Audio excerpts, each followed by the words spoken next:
प्यारे छात्रों, आज की कक्षा में आपका स्वागत है। पिछले कक्षा में हमने वर्ण विचार के तहत वर्णों के बारे में, जो हिंदी और संस्कृत व्याकरण में जो वर्ण माने गए हैं उनके बारे में हमने विचार किया था। साथ ही हमने दूसरे वीडियो में वर्ण विभाजन के बारे में, यानी वर्णों का विभाजन किस किस आधार पर किया गया है, इसका हमने अध्ययन किया था। एक रेखाचित्र के जरिए आपको हमने बताया था कि वर्णों का जो विभाजन है वो 3 तरह से किया गया था। एक तो उच्चारण स्थान के आधार पर, और दूसरा था प्रयत्न के आधार पर, और तीसरा कर्ण के आधार पर, जिह्वा की हरकतों इत्यादि के रूप में ये विभाजन किया गया था। किंतु दो जो प्रारंभिक जो विभाजन है, एक तो उच्चारण स्थान के आधार पर तथा दूसरा प्रयत्न के आधार पर, ये हमारे चाहे माध्यमिक परीक्षाएं हों, चाहे संस्कृत शिक्षा विभाग में प्रवेशिका से लेकर वरिष्ठ उपाध्याय तक की कक्षाओं के लिए, अथवा उससे ऊपर भी कॉलेज लेवल तक भी इन पर प्रश्न पूछे जाते हैं और इन वर्णों पर काफ़ी प्रश्न पूछे। साथ ही आजकल प्रतियोगी परीक्षाओं में भी इन पर काफ़ी प्रश्न पूछे जाने लगे हैं। तो ये बहुत ही महत्वपूर्ण बिंदु है कि इसको हम बड़े ढंग से और सूक्ष्म तरीके से समझें, ताकि हमारा कोई भी प्रश्न छूट न जाए और किसी भी प्रश्न में हम ऐसा न लगे कि हम इसका उत्तर नहीं दे पा रहे हैं। इसलिए इसको बड़े ध्यान से हमें समझना है और अपनी परीक्षा में अच्छे मार्क्स लेकर हमें अपनी सफलता प्राप्त करनी है। तो जैसा कि हमने कहा था, वर्ण विभाजन को हम देखते हैं। एक डायग्राम पुनः एक बार बता देते हैं कि पहला जो है उच्चारण स्थान के आधार पर और दूसरा है प्रयत्न के आधार पर। आज हम बात करेंगे वर्णों के विभाजन की उच्चारण स्थान के आधार पर। जैसा कि आप जानते हैं कि ध्वनियों की जो उत्पत्ति और वर्णों की जो उत्पत्ति हुई है वो भगवान शंकर के डमरू से मानी गई है। अर्थात जब उन्होंने तांडव नृत्य करने के बाद प्रथम बार जब डमरू बजाया था तो उससे निश्चित कुछ ध्वनियाँ थी। उन ध्वनियों को ही वर्णों में मानते हुए आगे वैयाकरणों ने इसको प्रकाशित किया, जिसमें महर्षि पाणिनि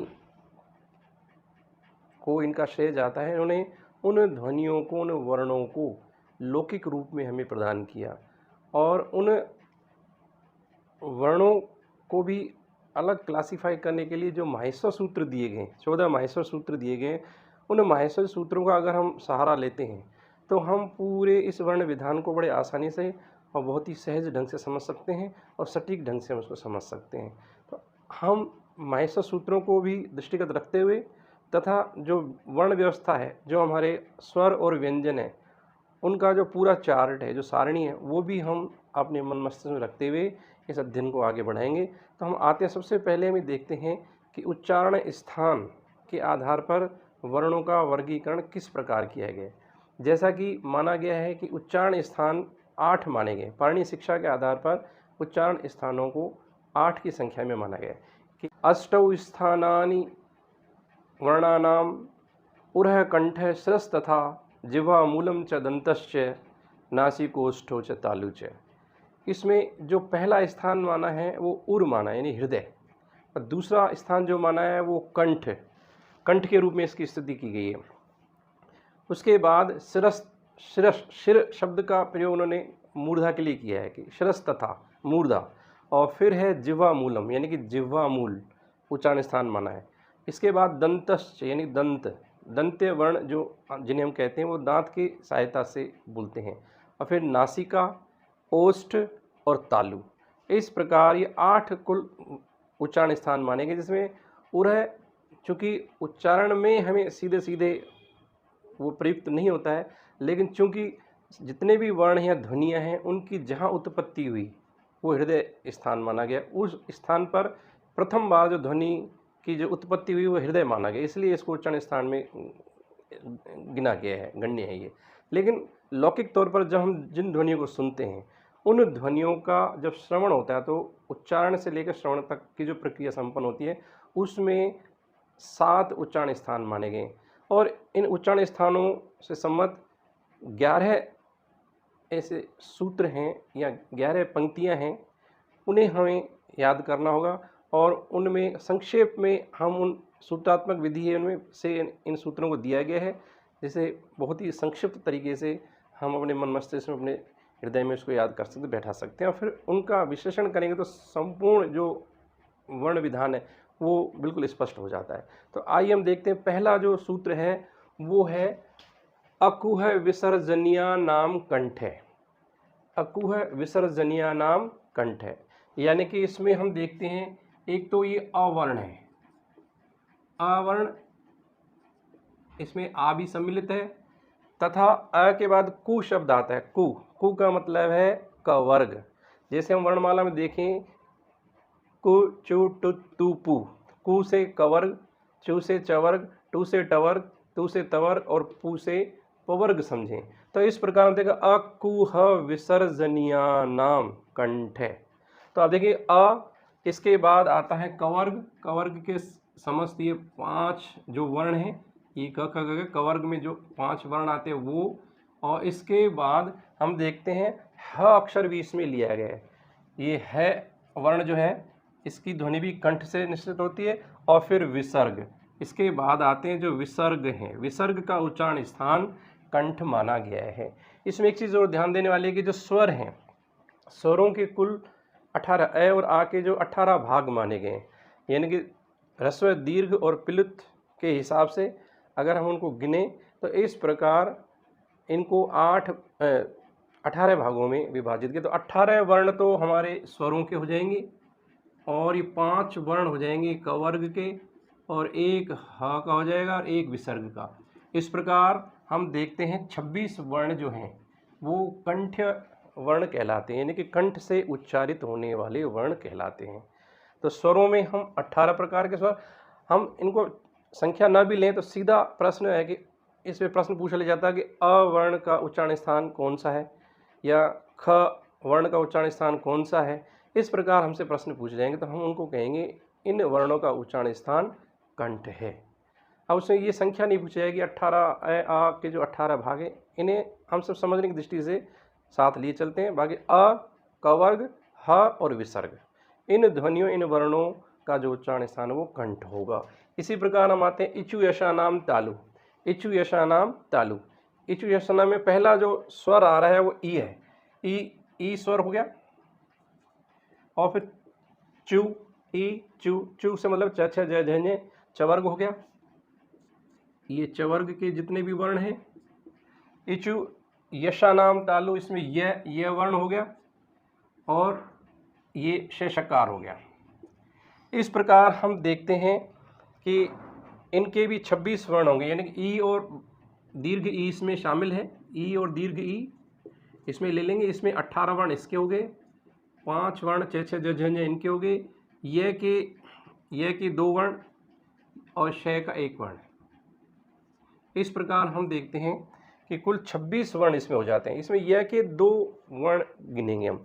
इस प्रकार 18 और 5 23 26, कुल वर्ण हो गए 26, इनके होंगे 25। ये 25 वर्ण हैं कंठ के, इसके 26 होंगे। अब अगला जो आता है ऋतु रसाणाम मूर्धा, ऋतु रसाणाम मूर्धा, ऋतु रसाणाम मूर्धा, यानी कि री वर्ण है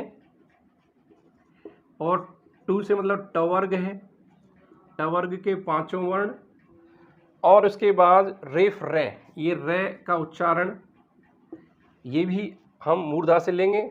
और श जो वर्ण है, श षटकोण, इसका उच्चारण भी मूर्धा माना गया है।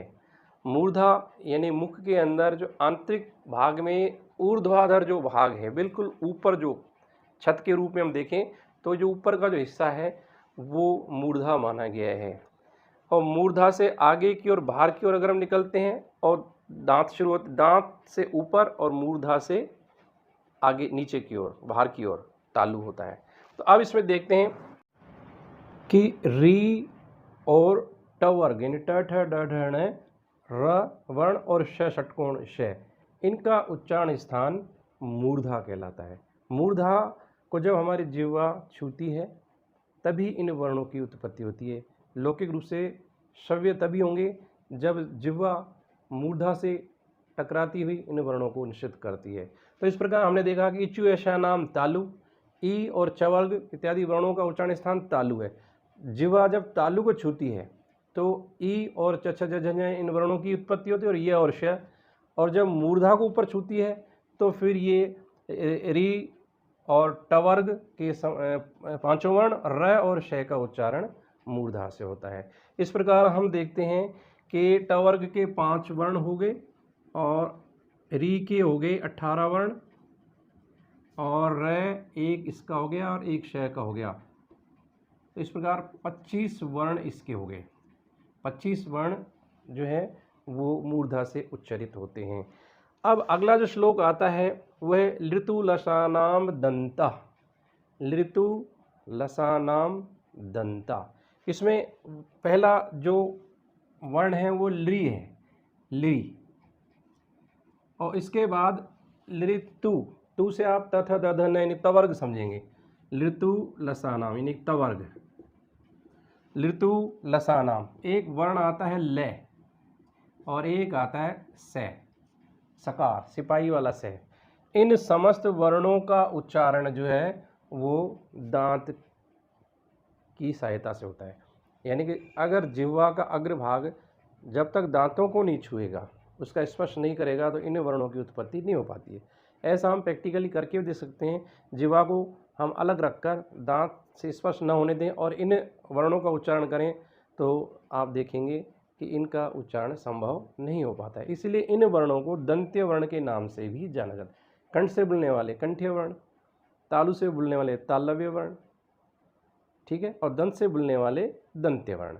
इस प्रकार में देखा कि लृतुलसानाम दंता। लृ का चूंकि दीर्घ नहीं होता है, इसका दीर्घ नहीं होता है, तो 5 वर्ण इसके हो गए। और इस प्रकार हम संख्या देखते हैं तो इनकी कुल संख्या 20 है।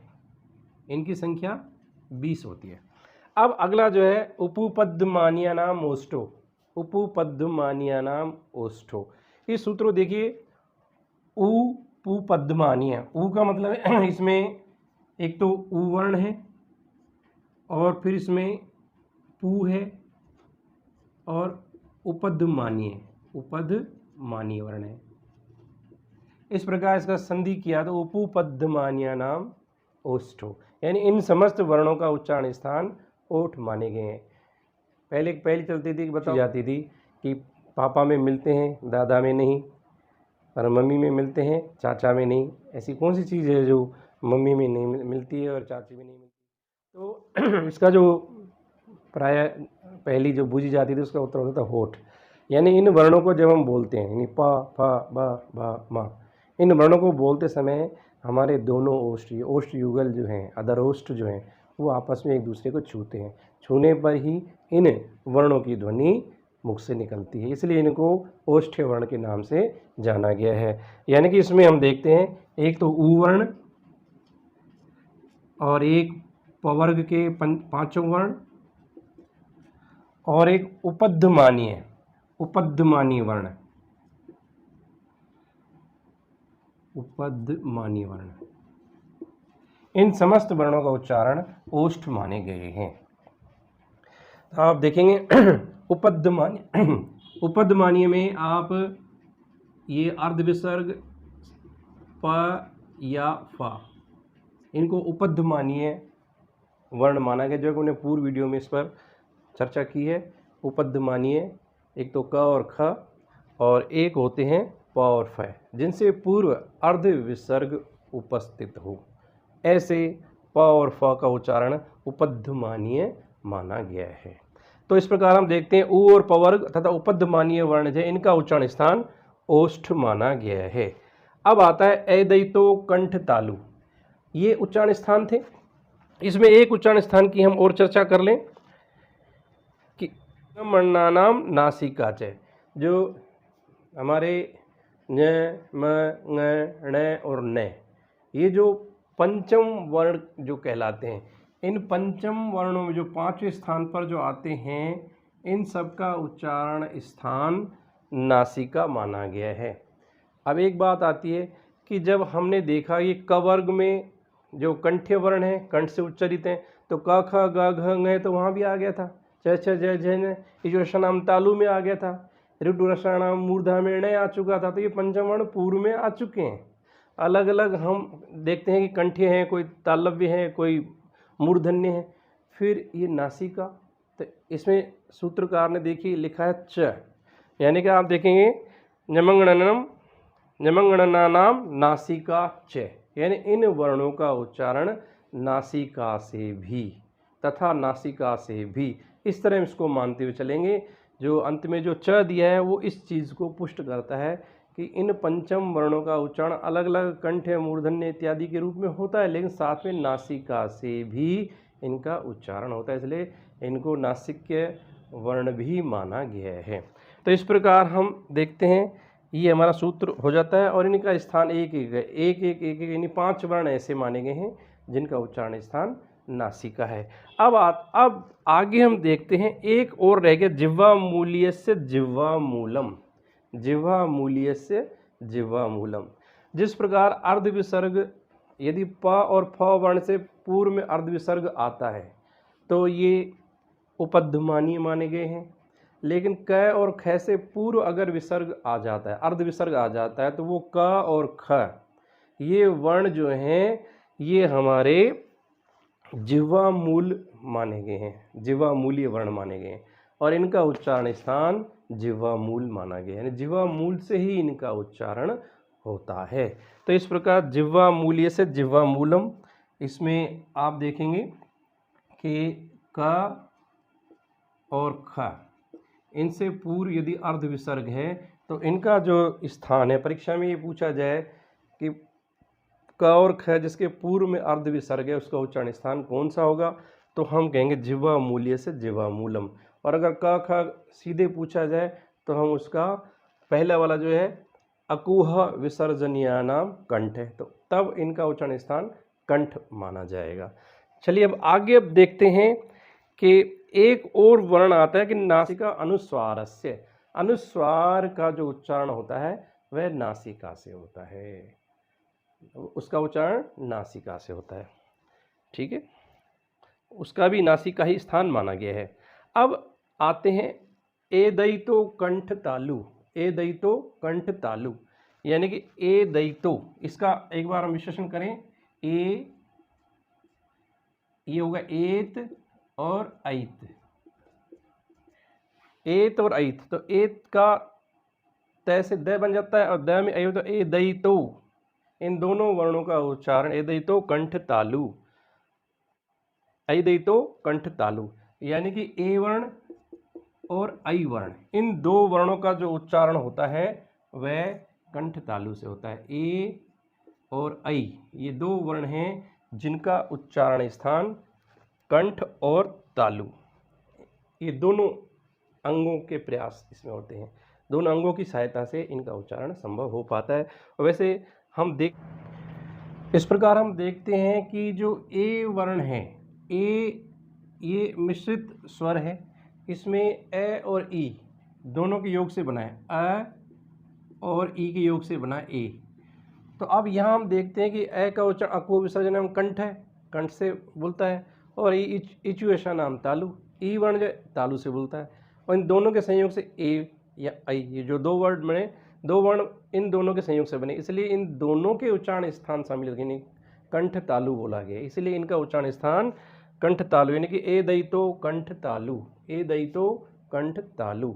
ठीक उसी प्रकार अगला जो आता है औदौतो कंठोष्ठम, औदौतो कंठोष्ठम, यानी कि औत, ये औदौतो, औ और औ,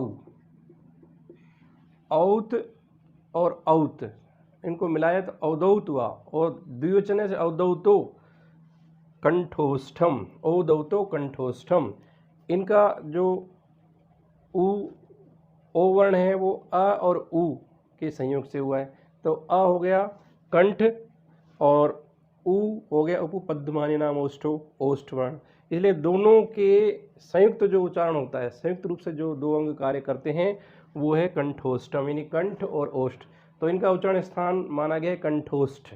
हम एक साथ अगर परीक्षा में पूछे तो ओ या औ का उच्चारण स्थान तो कंठोष्ठ बोलेंगे मिलाकर, तो ये कंठोष्ठम हो गया। इस प्रकार हम देखते हैं कि समस्त वर्णों का जो उच्चारण है विभिन्न स्थानों की सहायता से हुआ है।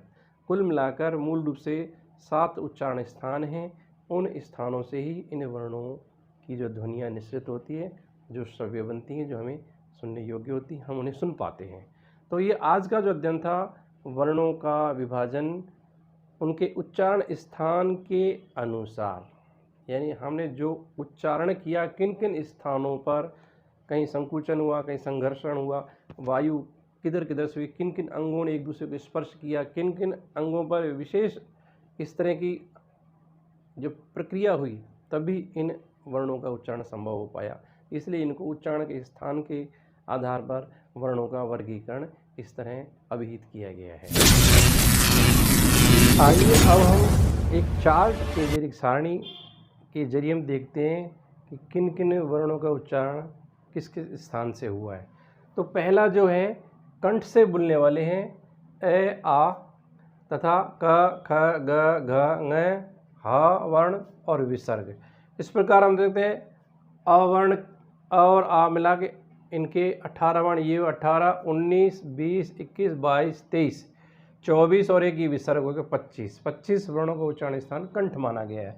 अब आते हैं तालु में, इचुएशन नाम तालु, 18 वर्ण इनके, 19, 20, 21, 22, 23 य के 2 मानेंगे और श का 1। इस प्रकार ये वर्ण होंगे 26 वर्ण जो तालु से बोलते हैं, तालव्य हैं। फिर है मूर्धा, ऋतु रसाणाम मूर्धा, री के 18, 19, 20, 21, 22, 23, 24, 25। इस प्रकार 25 वर्ण जो हैं ऋतु रसाणाम मूर्धा, मूर्धन्य वर्ण कहलाएंगे।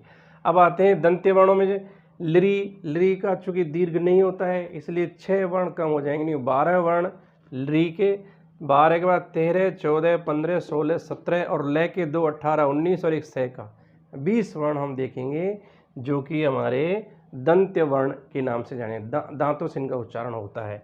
फिर देखते हैं ओष्ठ से, ऊ के 18 वर्ण, इसके 18, 19, 20, 21, 22, 23 और उपध्मानिया का 1, कुल मिला के 24 वर्ण हो गए जो ओष्ठ वर्ण होंगे। आइए अब देखते हैं नासिका से बोलने वाले ञमंगण, ये 5 वर्ण नासिका से और अनुस्वार 1, ये भी नासिका से। अब आता है कंठ तालु, ए और ऐ, चूँकि ए और ऐ का ह्रस्व नहीं होता है इसीलिए इनके वर्ण 12 होंगे और 12 ही उसके, इस प्रकार दोनों के मिला के 24 वर्ण होंगे। और कंठोष्ठ जो हैं ओ और औ, इनके भी वही 12 यानी 24 वर्ण हो जाएंगे, कंठोष्ठ हो जाएंगे ये। और एक दंतोष्ठम, वकारस्य दंतोष्ठम, वकारस्य दंतोष्ठम, व का जो उच्चारण होता है दांत और ओष्ठ, इसमें होठ भी आपस में स्पर्श करते हैं और जिह्वा हमारी दांत से स्पर्श करती है। जब दोनों प्रक्रियाएं संपन्न तब व की ध्वनि निस्सरित होती है। तो वकार की जो व वर्ण है उसका 1 वर्ण और जिह्वा मूल्यम, जिह्वा मूल्य से, जिह्वा मूल जो जिह्वा मूल्य वर्ण है क और ख, उनका 1 इकाई माना गया है, उनका उच्चारण स्थान जिह्वा मूल से होता है। इस प्रकार उच्चारण के आधार पर विभिन्न वर्णों का वर्गीकरण किया गया है। अब हम अगले वीडियो में पढ़ेंगे प्रयत्न के आधार पर कौन कौन से वर्ण हैं और किस वर्ण को किस वर्ग में रखा गया है, वो हम अगले वीडियो में पढ़ेंगे। तब तक के लिए जय हिंद।